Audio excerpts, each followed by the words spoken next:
All right, thank you. All right, so thanks for those of you who are here. Hopefully you all got your brownies from out in the lobby, and the sugar high is still kicking in. Maybe some other people will be in soon enough once they have their brownies. Let's talk a little bit about what we're here to talk about today. So I think the main purpose that I'd like to get across today is that while I think all of us understand, if you're in this business, that having a resilient infrastructure and an ability to be resilient as you provide services into the market is important. I think it's also to convey that this is a problem that those of us in the room here can actually do something about. That this is not just about things that risk does or things that compliance does, that it's actually fundamentally a business issue that needs to be addressed on a cross-functional basis, and ideally with the leaders of the business actually help shape the answers. Just to take a little bit of a step back, let's look up in the northwest corner of the slide for a second here and just try to get grounded on what we think resilience means. I've intentionally chosen a fairly broad definition of that, and it's really about preventing, responding to, recovering from, and learning from operational disruptions. That's of any kind, in any part of the world, at any layer of the infrastructure that you operate in order to provide your service. It's intentionally intended to be a broad topic. And it also happens to be the one that the UK regulators use, but I'd like to leave that point a little bit to the side. Because the regulatory piece gets kind of confusing. There are a lot of different jurisdictions, a lot of different authorities saying somewhat similar but somewhat different things. I don't think we have to get into that today. I also don't think we have to get into the stuff in the southwest corner of the slide that are different flavors of resilience. And one of the things that I think we sometimes get frustrated about as people who operate in this space is the conversation seems to get confusing depending on which particular meeting we happen to be in. Oh, is this a BC meeting? Oh, is this a DR meeting? Oh, is this an operational resilience meeting? Is this an RRP meeting? What is this meeting? Well, at some level it shouldn't matter. Certainly at a strategic level it shouldn't matter, because all of these different kinds of resiliences need to interoperate in order to achieve the thing that is in the blue box. So let's not worry too much about flavors of what we mean. Let's not worry too much about flavors of which regulation we're trying to comply with. Let's just try to take away that this is important. That is something that people in the room here can actually grok and action as part of their day-to-day jobs and responsibilities. So most of you have probably seen something like this slide. This is the world is a scary place slide. Of course, being a consultant in this space, we love our world is a scary place slides. I don't really want to focus too much on why it's scary. We probably all have our own things keeping us up at night. We open the newspapers and get scared every morning. Okay, fine. But let's just understand that there are a lot of different kinds of threat drivers, a lot of different kinds of risks that we may be dealing with, and that if we want to think about how to be resilient to those, it's important to understand those, of course. But I think it's also important to abstract ourselves a little bit from some of those. Because yes, the cyber people need to worry about cyber risk, and the facilities people need to worry about earthquake risk, and somebody needs to be worried about the next pandemic and so forth. That's all fine, but at the end of the day, what we're really talking about is the idea that any and all of these things are potential things we need to worry about. And that from a business point of view, the main thing that we need to worry about is a little bit less on whether we're working off the right catalog of risks, and a little bit more about how they impact our business, and what do we do about it if that happens. So to me, I would like to focus most of our thinking today on the right-hand side of the slide. Where might harm be felt, first of all? So canonically, 3 different places that you can see harm. Your clients can experience harm, the markets and ecosystems you participate in can experience harm, or your firm itself can experience harm. And we can all envision what some of those different kinds of impacts might be in terms of disrupting clients' business, disrupting the way that counterparties operate, or possibly impacting things like liquidity in the market, depending on what market you're thinking about. And then, of course, there are the risks to your firm's own liquidity and solvency and client risk and regulatory risk and all these other sorts of things.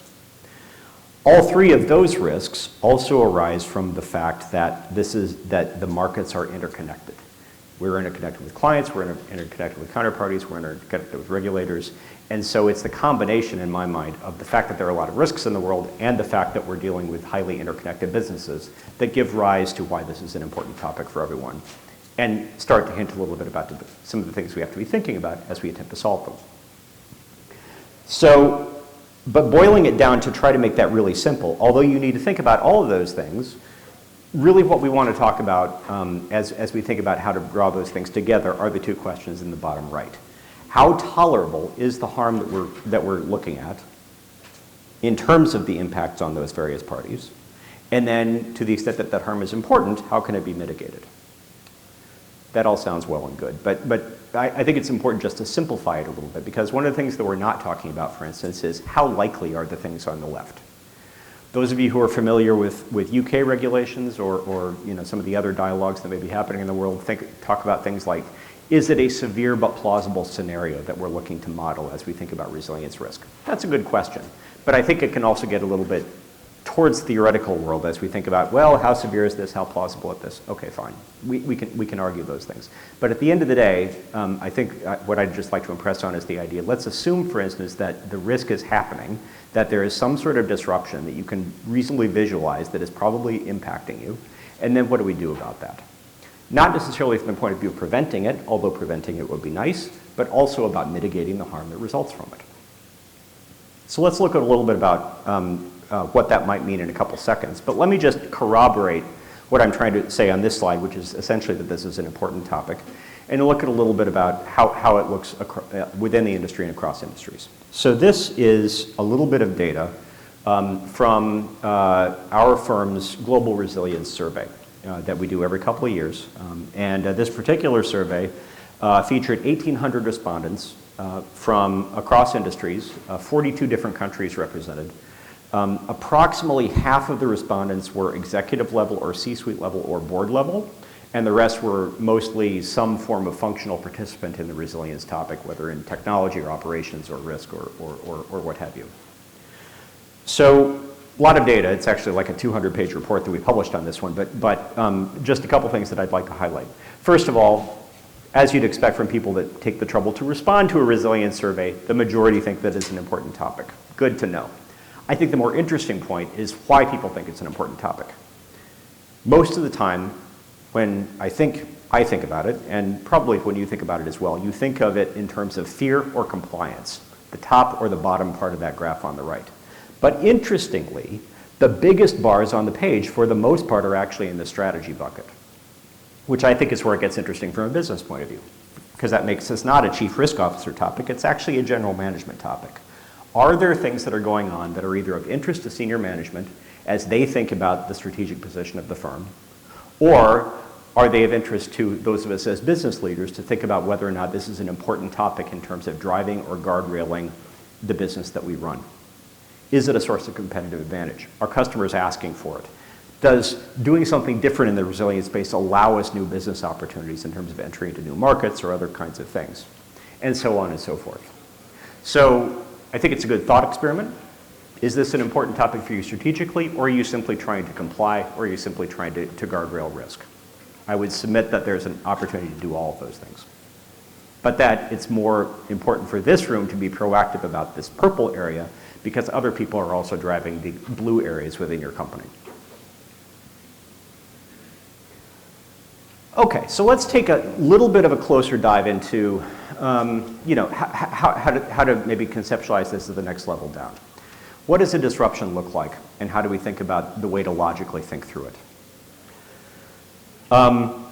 Those of you who like graphs, we've got a graph.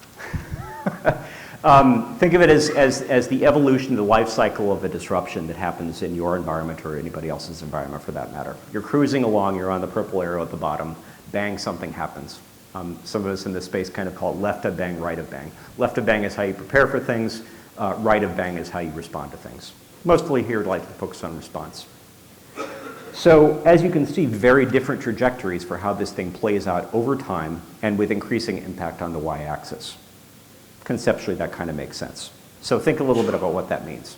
If you're on the bottom curve, what it basically means is that, okay, yes, we had a problem. We're clearly experiencing some form of disruption. We're trying to manage it. We're scrambling. We're activating policies. We're activating contingency plans, whatnot. We're able to get it under control for whatever reason, whether that's operations or technology or whatever other recovery you're trying to do, that basically keeps you within your SLAs or recovery time objectives or whatnot. So that it's kind of like within the realm of what you would consider to be normal in terms of, okay, there's a disruption and we have a plan for recovering from the disruption. That's important. Most of the time when we think about real resilience risk, though, and particularly the way the regulators are thinking about it is, yes, we want that, and we want you to prove that you can stay within your recovery objectives, but the real problem comes when you can't. When there's something that you didn't anticipate, when there's a bigger problem, where things don't work as planned when you try to bring them back up, maybe you have other kinds of problems that arose along the way, and so forth. And so a lot of the things that certainly keep the regulators and the resilience officers up at night tend to be on one of the upper two curves. First question is, if that happens, can you keep it within the boundaries of what on this slide is called intolerable harm? That's, again, a UK regulatory topic. It's a useful construct for thinking about it. The basic theory being, if you're breaching past the point of intolerable harm, this is a situation where you can't necessarily easily recover to the status quo, to where you were before. That you may be inflicting more harm on your clients or on the markets or on the firm than necessarily the sort of thing that you can just sort of rewind the tape and start over again. And that could happen for various reasons, as you can envision. The purple line is the really bad one, and really what resilience, in my mind, is trying to avoid, which is basically saying, okay, we have a spiraling situation, something bad is going to happen and we don't really know how to recover for it, and we start to get into real problems at that point. So, if you think about the kinds of risks that we should be mitigating, we're probably mostly thinking about things that are called the upper two-thirds of this, where it's like, it's not just as business as usual recovery that we have to worry about. It's something that requires us to be a little bit more creative. How do we do that? Well, I would submit that there's a logical thought process that you can work through here, represented on the right side. What are the critical services that we're actually providing? That's a kind of a corporate level question. Those of you in the room who are running particular, say, payments products or trade products or things like that, it may well be encapsulated simply by the business that you do and whether that's critical for your institution and for the clients. Understanding the way in which it's being provided is the next level of question. What are all the things that you need, whether it's systems or data or operations or organizations or people or subject matter experts or connectivity into the marketplace, all those kinds of things that need to come together in order to provide the service. Needless to say, you need to understand that at some level. You need to understand how all those pieces put together. And hopefully the people that are responsible for those individual pieces are also aware of their importance to you in terms of providing that service into the market. Then we get into the more resilience-related questions. What kind of impact are we looking at here? What could the potential impact of that be in economic terms or qualitative terms or what have you? And then given that, are there ways that we can mitigate that harm? I would divide mitigation into two categories, logically. One is, can we make the harm happen for less amount of time or with less severity, as per the graph on the left? Or another way of thinking about it is, are there other things that we can be doing to mitigate the harm that may be different from simply recovering the service? So for instance, if I think about payments, is there a way that, yes, we should obviously be trying to get our rails back up and running, but is there a way that we can make the same kinds of transactions or make clients good using different rails while we're looking to recover the original rails? There may be things like that to do, or perhaps other market actions that you can take in order to do that. But the point here is, yes, you need to have a plan for recovering your operations, but you also need to think about it from the perspective of mitigating the damage, even while or even instead of not being able to recover your operations quite the way you might like. Okay, so an example of that, just to make it perhaps a little bit more real. So this was a project that we did for a large bank in the kind of the GSIB level that thought it was actually in pretty good shape from a resilience point of view. We were looking at the ACH process. And we had dialogue with them to try to codify some of this, but basically what they realized along the way was, first of all, that it's a pretty critical process, as you'd expect. All those payments, all those electronic payments all over the world. 24 hours seems like the right amount of time to be down before you really start getting into problems, missing essentially 2 end-of-day cycles for payments. Okay, fine. So then what are the possibilities of that potentially being a problem? Well, one of the particular things we were looking at in that case was a cyber incident and ransomware and the idea that you might have your payment systems and the underlying data corrupted. So what does it take to recover from that? Those of you who have spent any time looking at that knows that data corruption in the case of ransomware is kind of a big deal. It's kind of hard to recover from. One of the things we found out here was that, for instance, it would probably take about 2 days, given their infrastructure, to recover that data. Okay, that's longer than 24 hours. That sounds bad. The next part of the story is the part they didn't know on the right. It's not just about the 2 days. It also takes, they thought, 3 days to figure out that the incident is happening, to figure out what the level of contagion is, to contain the incident within the infrastructure environment, to cordon off the data, to cordon off whatever ransomware is being deployed before you can start recovering the data and start that 2-day clock. Then on the other end is another 2 days of validating that data before you really feel comfortable sending out all the payments. Because again, you're talking about corrupted data and you need to validate and reassure yourself that you're going to do the right thing before you open back up for business. So all of a sudden, the 2 days that everyone was focused on became more like 7. That created some issues. Now, further discussion, they said, okay, well, if we parallel process some of those things and we work really hard, we can get that down to 5 days. Okay, but 5 days is still greater than the original 1 day that we were working on as a tolerance. So that created more discussion. No easy answers here. And some of these problems are fundamentally just difficult to deal with. But being able to have that end-to-end view and understanding what the business tolerances really are and why and where that impact is allows you to have a much better discussion around it. You don't have to simply think about, okay, I need to do a bare metal restore on this server. You're actually talking about solving a business problem. And how long will that take? And what are ways of mitigating that impact? Lastly, so just, and I'd like to sum up and then turn over to questions shortly, and we'll use the Slido mechanism as with previous sessions in order to do that, so feel free to input some.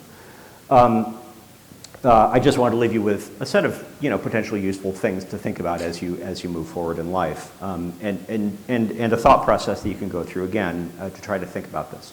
So on the left side, some questions to just think about as you think about your business and as you talk with others within your organization about what resilience might mean for you and mean for them, and ways to just assess whether or not the right things are being thought about as you talk to the folks that are in charge of resilience or risk or cyber or technology or so forth.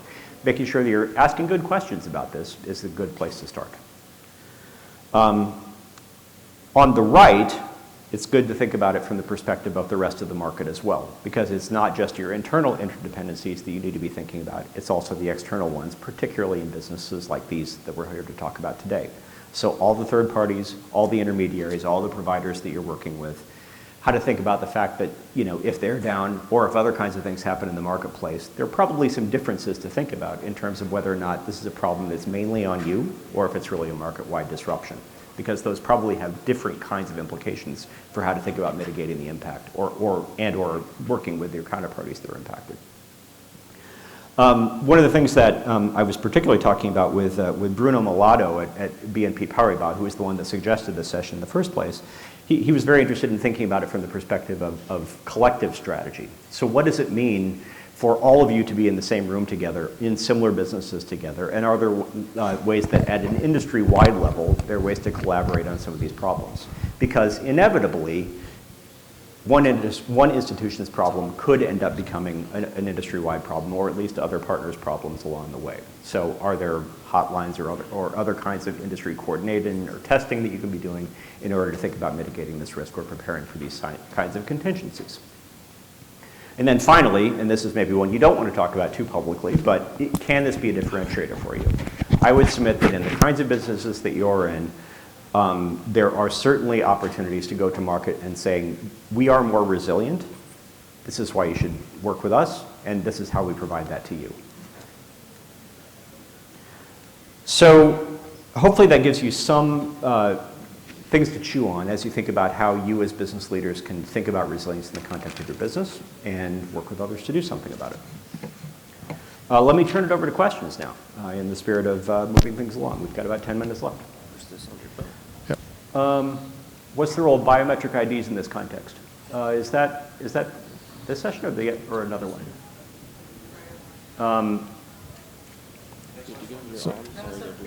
Oh, okay, good, because I had to think about that one.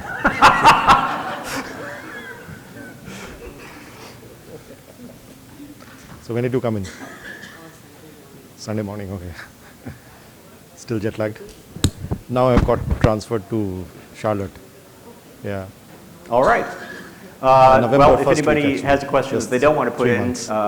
then In Singapore. I'm around and I'm happy to answer those. We Otherwise, met in perhaps Singapore. we I can think, end the session I have now. not I don't probably know what you'd spoken to you like in do. person, but I have seen you at least, right? In GTR and other events, right? And yeah, it's getting used Or to it, raising right? hands, exactly. From 35 degrees to -5. But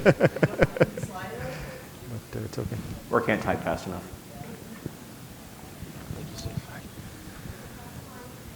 All right, well, very good. I'll be around if anybody wants to chat, but otherwise I think we can probably give you a little bit of time back and potentially move on to the next session when that's ready.